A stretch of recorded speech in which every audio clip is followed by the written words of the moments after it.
jërëjëf parce que tey li nu dajale fii nii dafa am benn waruwaay ñu koy tuddee bis boo xamante ni si doon ko yëwnale équipe bi nga xamante ni si mooy équipe bu commune bi ñu tuddee ko ASC Guney Ngaye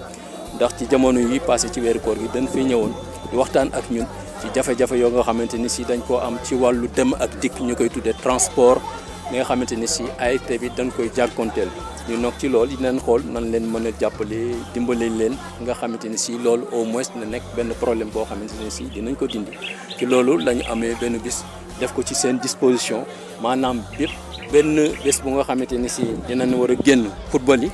bés bi dina ñëw jël si leen yóbbu leen xaar leen bon football ba pare mu ñëwaat indiwaat leen gars yi ba soog di dem doxi soxlaam te loolu benn yoon rek lay doon ci saison bi yëpp incha allah peut-être même saison prochaine bus bi c'est à leur disposition fépp fu ko soog Ngoné Ngaye soxlaa jóg def jéego pour dem defi compétition sportive bus bi mooy seen bus bi nga xamante ni si officiellement moo leen di yóbbu. équipe bu Thiès ak équipe bu Mbour la ñuy tasel moom la ñuy bokkal poule dina bu demee noonu bon déplacement bi day jafe trop ci ñun parce que il faut nga débourser xaalis bu bari pour mën a dem Mbour par exemple bon léegi nag surtout que ren jii nii nga xam ne si yàlla dafa dogal ni benn poule 7 la ñu bokk poule 7 donc on va jouer 6 matchs à l'aller 6 matchs au retour moom beneen spécificité boo xamante ne si ren amul benn match bu ñu footballé fii nii à domicile parce que dañuy defaraat stade bi donc maanaam mooy match yi ñuy footballé yëpp les 12 matchs qu'on doit jouer au minimum on va les disputer à l'extérieur kon da ngay déplacé wu 12 fois en senior simplement bu dee en junior là dañu bokk ci poule 8 boo xamante ni si l'équipe doit faire 7 matchs à l'aller 7 matchs au retour muy 14 mais boobu c'est dans la circonscription départementale léegi nag muy am problème mu transport boo xam ni chaque année moom la ñuy jànkonteel bon comme ni ñu daan def rek chaque année comme équipe bu dëkk bi lañ yor ñu dem ci bonne volonté yi ku nekk ñu gis la suñu jafe-jafe léegi nga jàpp ni ñu si mëne après ñu ñëw gis ko moom bon bi ñëwee gis ko également bon pour man comme ni yeneen gars yi def lay def c'est-à-dire lamb si poosam jox ñu léegi nag mais daf ñu defal surprise bu extraordinaire boo xam ne dañ ne ñu dinaa leen jox benn bus boo xamante ne si léegi saa yu leen di dem moo leen di yóbbu moo leen di indi kon léegi question de transport kon wàcc nañu foofu te rien que pour Mbour rek boo fay dem oto yi fii nii 70 000 75 000 la ñuy laaj wala 80 000 francs boo ko amul doo dem te da nga fay bokk ak ñetti équipe poule kon da nga fay dem 3 fois Thiès nga dem fa 2 fois après dem Tivaouane donc yooyu yëpp tey bu la wàccee donc kooku mënuñu lu sant ko gërëm ko à sa juste valeur di ñaan yàlla nag mu yokkal ko kattan mën-mën ak lépp lu muy séntu ci dëkk bi yàlla may ko. ndax mouvement associatif bi yëpp daanaka teew nañ waaye lu leen yëkkati day fekk mu jar ko su fekkoon ni amuñu benn yaakaar mbaa gisuñu loo nga xam ne mën nañ koo naw ci jëf duñ fi teew man nag expérience bi nga xam ni moom laa am ci ASC Guney Ngaye yaakaar naa ni yaatu na ndax ni ko Doudou waxee ñoom ñi nga xam ni ñoo am honneur u taxawal ASC Guney Ngaye bi ñu noppee suñuy mag lañ fekk ñoom Kébé Ndiir ñoli bokk nañu football fu ne dem nañ fa ci biir région bi nekkoon nañu footballeur ci biir ASC Guney Ngaye nekkoon nañ fi président ASC Guney Ngaye te yaakaar naa ni ay expérience la yoo nga xam ni su fekkee ni Mor dafa am yëg-yëg ci taxawu dëkk bi ba xelam dem ci ASC Guney Ngaye mu laal nag secteur boo nga xam ni équipe yi nekk Sénégal yépp mooy seen problème mooy problème mu transport li may wax xam naa ko ndax dund naa ko ak AS Douane dund naa ko ak ASC Guney Ngaye c'était un véritable problème que pour que nit ñi di jóge fii di dem di football yi feneen da ngay louer car di louer car ba sa moyen yépp ci nga koy yemale te mënuloo bañ a dem kon su ngeen amee ko nga xam ne dëgg bu mel noonu dafa nekk sa tànk mu sekkil la ko wax nañ ko wax jërëjëf. ñun nag am nañu fulla kajoor yi moom fulla dañ koo am boo leen tegee loxo ñu teg la loxo man loolu laa gëm lii avant mu koy def mën na ma jël à témoin ñii nga xam ne ñoom lay toogal fii ci garab gi nga doon tudd xam nañu bu baax li may wax parce que dama leen di wax ni leen kii yoon wi mu nekk doy na ma du maa ngi dugg affaire politique généralement du ma ci wax waaye nag maa moom kii te su ma gisee ni témoignage yi ñuy def ci yow aw na yoon jëf ji ngay def maa ngi koy gis di ko rafetlu damay teg sama loxo ci sa kaw fu mu dem ma jàppale ko loolu moom dama leen koy teel a wax je m'engage à côté de lui pour que dëkk bi yëg boppam loolu nag dafa laaj leneen mooy yéen jeunes yi nga xam ni yéen la jëkk a defal jëf ji ngeen gestu ko te bàyyi ko xel waa dëkk bi bàyyi ko xel parce que su commencé fii mooy dina def leneen kon jàpp leen ko ngeen jàppale seen bopp parce que jàppale ko mooy jàppale sa bopp en tout cas wax ji du gudd trop mais li ma leen di xamal mooy keroog bi nga xamee ni sur les 250 et quelques clubs du Sénégal ñu di dox ASC Guney Ngaay di dox ba ñu ñëw fii en pratiquement en 16e de finale de la Coupe du Sénégal yaakaar naa ni contre AS Saloum kenn du ko fàtte kenn fàttewu ko parce que booba dëkk bi moo topp ci ginnaaw club bi bu ngeen bëggee dëkk bi nag topp ci ginnaaw club bi gestu leen ñu mel nii te di leen bàyyi xel ñu jàppale leen dëkk bi jëm kanam loolu laa amoon ci lu may wax kaddu yi kaddu remerciement lay doon ak kaddu ancien joueur ASC Guney Ngaay di leen wax ñu ngi lay wax di la moo jërëjëf parce que yow yaa ko def lu kenn deful ku def lu kenn deful la war ngaa mën a am lu kenn amul. di nuyu maanaam ñi fi teew ñëpp su ma demee Diouf les anciens présidents de l'ASC Guney Ngaay yi fi teew ak ñi fi teewul yëpp ñëw leen di nuyu di jaarale nuyoo bi ci loxo Moustapha Diagne ñi toog mu jaarale ñu ko ci ñëpp. maa dugg directement ci biir bi nga xam moom moo ñu dajale fii muy monsieur Mor Diop ak soo bu rafet bi ñu def nii. lii dafa nekk loo xam ni ñu bari wax nañu ko c'est une première vraiment ndax man dama nekk ci koo xam ni maa jiite sport mais réewuma ak le président de l'ASC Guney Ngaay lu ma toog 3 jours wala 4 jours yoo xam ni ñu waxante téléphone ci difficulté ASC Guney Ngaay xamoon naa ni transport lu difficulté la woon ci ASC Guney Ngaay. Monsieur le généreux donateur Mor Diop Songdane, monsieur El Hadj Dour Samb, ancien président de l'ODCAV d'abord, premier président de l'ODCAV habitant à Mékhé, mais aussi monsieur Moustapha Diagne, qui a été non seulement président de l'ASC Guney Ngaay, mais aussi membre de la Fédération sénégalaise de football. Donc c'est pour dire que Mékhé a toujours eu de très grands dirigeants sportifs et de très grands joueurs. Donc ñu ngi leen ci sargalaat di leen nuyu di leen jox seen wàccuwaay. di wax ni je parle au nom du président de l'ODCAV un peu empêché, qui aimerait faire ce témoignage envers Mor et envers tous les sportifs mécois. defe naa comme ni ko El Hadj Dour waxee Mor a agi dans tous les domaines au niveau de Mékhé mooy au niveau de l'éducation ñun ñëpp teg nañ suñu bët, au niveau de la santé, au niveau du sport moom defe naa da cee defaat ci et je crois que si mes souvenirs sont bons, depuis que le stade est ouvert en 1989, l'une des finales les plus grandes defe naa mooy finale bi ñu am ren ak la finale bi nga xam ni Moustapha Diagne moo ko parrainé woon ak la finale bi nga xam ni Mbengue Gueye moo ko parrainé woon. donc boo doon def tey le classement des plus grandes finales de Mékhé defe naa ñetti finale yooyu laa koy jox. donc Mor encore une fois merci beaucoup au nom de l'ODCAV et au nom de la zone 2B. di wax ni ASC Guney Ngaay comme ni ñu ko waxee il a fait un long parcours wax nañ ci contre AS Saloum mais wax ci contre Linguère aussi le jour où Mame Less a marqué le premier but après ñu remonté nu 5-1 loolu defe naa ñun ñëpp ñu ngi koy fàttaliku. donc c'est pour dire que si on met les moyens qu'il faut et que ñu war a jàpp defe naa équipe bi war naa mën a dem ci kanam parce que am na ay talent xam nga souvent olof yi dañuy faral di wax naan ndax àll war nañ koo mën a nayoo matt ñu ni waaw war nañ koo mën a nayoo matt ndax àll jigéen na lool bari matt lool te mën a cee jot am nañu na ci dëkk bi ñu mën a jënd bis am na ci dëkk bi ñu mën a jënd ñaari bis xëy na jàppale wuñ Guney Ngaay mais jàpp naa ni war nañ koo mën a jàppale kon Mor bu defee loolu jaadu na waa Ngaay gépp sant ko sportif yëpp sant ko encouragé ko ci cette dynamique parce que nag véritablement au-delà de tout defe naa ASC Guney Ngaay mooy l'équipe phare de la commune te defe naa tur wi yegg na foo xam ne fi mu ne nii équipe bi yeggu fa moo tax ensemble au niveau de Mékhé tous les sportifs tous les Mécois ñu jàppale Guney Ngaay pour que véritablement qu'on aille de l'avant. Encore une fois le monde sportif vous remercie di féliciter waat le président de l'ASC Guney Ngaay qui non seulement en suivant son parcours mu nekk nit ku rigoureux dans sa gestion il a été un brillant joueur de l'ASC Monaco dans l'éducation bi mu nekk ku ko xam aussi xam nitu dëgg la donc boo gisee à chaque fois bu ñëwee à l'AG de l'ASC Gonengaay nit ñi moom la ñu reconduire c'est parce qu'il est rigoureux dans la gestion. ñu ñëw ci kër ga ñu waxtaan ci ensemble yi nga xamante ni ce sont des difficultés yi nga xam moom la Gonengaay di def bi ñuy orienté di xool ñu ni gis le principal problème donc mooy problème mu transport ci foofu la problème bi jógee man leen baax na comme ni ko président Djibi waxee nii waxuñu leen dara mais booba ñu nekkoon suñu mbébét di xalaat ba yàlla dimbali ñu ba ñu am bis bii nii comme ni ko président Djibi waxee kon noonu la demee ci loolu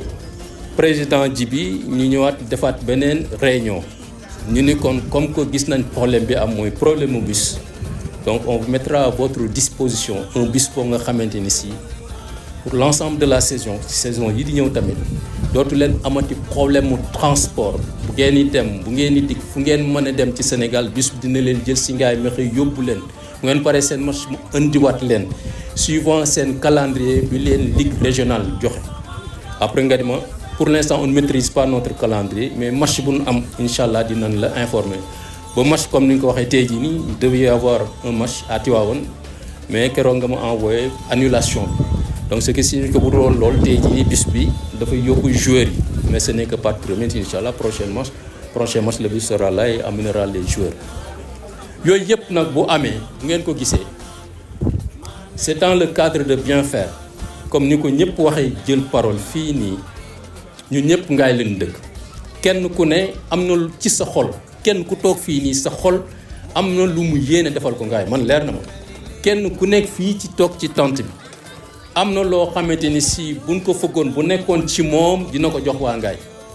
donc bu ñu yàlla nattoo aussi mu jaaree ci ñun dañ koy sant yàlla mais di ko def au nom de toute la population de Ngaye Mékhé lañ ko defal ndax kenn ku ne am na yéene def lu mel nii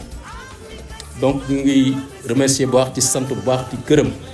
ñëpp ñi nga xamante ni si kon ñu ngi ciy jàpp di pousser l'ASC Gonengaay parce que geste bi ça entre dans le cadre suñu vision ak suñu ambition ci Ngaye Mékhé Mohamed Thiam wax na ko sànq naam dañuy def politique il faut pas se cacher sinon kon dana ameen beneen cachet d'hypocrisie bu ciy lalu j'aime pas ça dañuy wax rek li fi am doonoo am une vision une ambition ci Ngaye Mékhé mu toucher tous les secteurs d'activité et de vie de la ville de Ngaye Mékhé lii ci la bokk benn branche la rek mu nga xamante ni si tey wàllu sport la nit ñi wax nañ ko jaar nañu ci wàllu éducation santé culture yëpp nga xamante ni si population ñu ngi ci sollicité ñu ngi leen ci jàppale suñu grand frère Moustapha Diagne wax na ko léegi nii il a pris des engagements fii nii et c'est pas fortuit c'est un colonel cadre de réserve donc lu mu wax leer na ma ne du waxantu te gisuma lu ko indi fii lu mu yaakaar leneen yàlla teral na ko car macha allah ak ñeneen ñu toog fii yépp nii joxuñu ci kenn mbiskit wala suukar ni ko ñëwal jàpp ci bis bi kenn ku ne da nga juger nécessaire ki war nga ñëw ci bis bi parce que daf la war wala gis nga loo xamante ni si doy na la ci satisfaction loo xamante ci dëkk bi la jëm nga ñëw toog fii kenn ku ne ci yéen fii nii loolu moo la fi indi kon dama leen ci sant bu baax di leen ci gërëm encore une fois bus bii nii sport la laal ASC Gonengaay président ji bi wax na ko am ngeen problème yu bëri problème transport mu ngi fi mais problème prise en charge tamit mi ngi fi parce que mën leen a jox bis bi ga transport dina leen wàcc mais lan ngeen di entretenir équipe bi loolu c'est un autre problème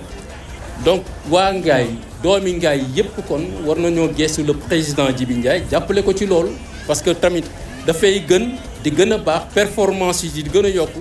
bu ñëpp geestoo Gonengaay am benn cagnotte bu ñu teg ñëpp dugal ci seen loxo kon bu fekkee bus bi ñëwee si fekk ko ci loolu dafay gën a dooleel équipe bi li nga xamante ni si mooy geste bi tax ñu koy def mu nekk performance résultat ñu yaakaar ko ci équipe bi loolu di am mais tant que loolu am tamit sooxe dina am toujours donc loolu aussi ñuy ñaan doomi dëkk bi yëpp ñu jàpp ci loolu parce que loolu bokk na suñuy vision suñuy ambition tey transport la ñu wax mais infrastructure sportive tamit daf ci bokk on parle d'un stade mais Ngaye dépassé na foo xamante ni si là où se trouve le stade waru fi nekk parce que on parle d'un espace de jeu mais il y a pas que simplement l'espace de jeu il y a les environnements et les infrastructures fi mu ne nii bu stade bi amee xew déjà problème de parking dafay posé wu problème d'accès dafay posé wu te li may wax ni ñëpp xam nañ ko ku yore sa oto soit doo ko mën a dugal ci biir wala boo ko dul dugal ci biir ci biti dafay bari suuf gannuus ci lay ñëw toujours principal problème bi mooy fi nga xamante ni si foofu la nekk moo xamante ni si ñun ñëpp ñii yàlla na yeex fa lu jëm mooy janase yi mu jàkkaarloo ça me fait mal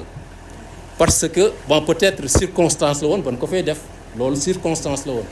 mais aujourd'hui fi ngay toll war nañu xalaat beneen infrastructure sportive omnisport boo xamante ne si fan koy def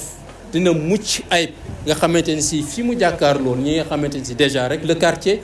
c'est un quartier traditionnel et culturel muy englobé yu bëri ci tradition Ngaye Mékhé lu bëree bëri sax ci tradition Ngaye Mékhé ci quartier bi te li ma leen wax xam nga ko donc bu lu mel nii mu nga xamante ni si du fo sax mais méngoowul ak kon fi mu jàkkaarlool bu dul dara sax ñen fay suturlul loolu bokk na suñu vision kon ñu ni bu fekkee lu ñuy yaakaar ci waa Ngaye jox nañu ko on va délocaliser le stade fi mu nekk nii seetal ko emplacement boo xamante ni si dina méngoo ak li nga xamante ni si moom la laaj moom la dëkk bi laaj moom la environnement bi laaj loolu bokk na ci suñuy vision mu ñëw rejoindre vision bus bi nga xamante ni c'est dans le cadre du transport bu ne wax aussi transport au sens large Ngaye aussi souffre dans ce domaine-là toujours parce que on a un problème de transport urbain ba léegi nii Ngaye amuñu fu ñuy dem ak a dikk en termes de déplacement des moyens de transport à l'intérieur de la commune ça on en a besoin parce qu'aujourd'hui on est une commune d'une population de 30 000 habitants commune boo nga xamante ne si en 1911 bi ñu ko fi samp on est toujours sur 4 km² et la population en ce temps-là faisait entre 750 et 800 habitants en 1911 aujourd'hui on est 2025 on est 30 000 habitants toujours sur une superficie de 4 km². Nonobstant les extensions yi nga xamante ni si les communes voisines ñoo ko baaxee waa Ngaye mais bu doon loolu le périmètre traditionnel et officiel de la commune de Mékhé c'est 4 km². Imaginez 4 km², une population de 30 000 habitants yi ci dëkk c'est une densité de plus de 7 500 à 8 000 habitants au kilomètre carré pratiquement la densité de la population de Dakar loolu du yoon jaaduwul les populations bu mel noonu seen problème transport dañu ko am suñu jigéen yi buñ dee jóge fii di dem seen marché jóge seen kër dañuy dox buñ doxul dañuy jël voiture te loolu Ngaye dépassé na loolu on doit avoir des moyens de transport urbain yi nga xamante ne si dëkk yi ñu wër aussi di jóge di xëy bis bu ne di xëy si Ngaye aussi moyens de transport yooyu dina fa mën a dem loolu bokk na suñu vision bokk na suñu ambition pour Ngaye Mékhé en un mot pour mille et pour mille jàppale ni daal Mor Diop avec le mouvement Songu daal ambition yu ñu dencal Ngaye mooy dëkk boo xamante ni si dafa rayonner à travers tout le Sénégal et le monde parce que Ngaye Mékhé ñëpp ñoo ko xam ci àdduna bi muy man di yéen ñii kuñ ci laaj foo dëkk boo nee Ngaye Mékhé kenn du la ni fuy Ngaye mais simplement le malheur en est que turu Ngaye méngoowul ak jëmmu dëkk bi c'est ça le problème lu tur bi rëy boo duggee ci dëkk bi beneen xar kanam la lay jox peut-être tu vas te poser la question Ngaye bii lañ may wax toujours wala Ngaye bii laay dégg loolu nag ñun waa Ngaye ñoo war a def loo nga xamante ni si dafay soppeeku te ci yooyu lan nekk ci vision boobu lan nekk maanaam positionné Ngaye ba nga xamante ni si fu nu ko tuddee wala ku fi ñëw sa xel dina dal sa xol dina sedd ndax dina changer xar kanam ci anam yëpp kon loolu bokk na ci nga xamante ni si motivé nañu mu ñëw bokk nag ci nga xamante ni si moo événement tey bi muy mettre ce bus là à la disposition de l'ASC Goney Ngaye président ji bi nga dalal sa xel yow ak ASC Goney Ngaye incha allah dina leen jàppale ci bi ñu leen joxee bis bi on a eu la chance d'avoir 10 ballons de haute compétition dinañ ko ci boole peut-être ça va accroître les performances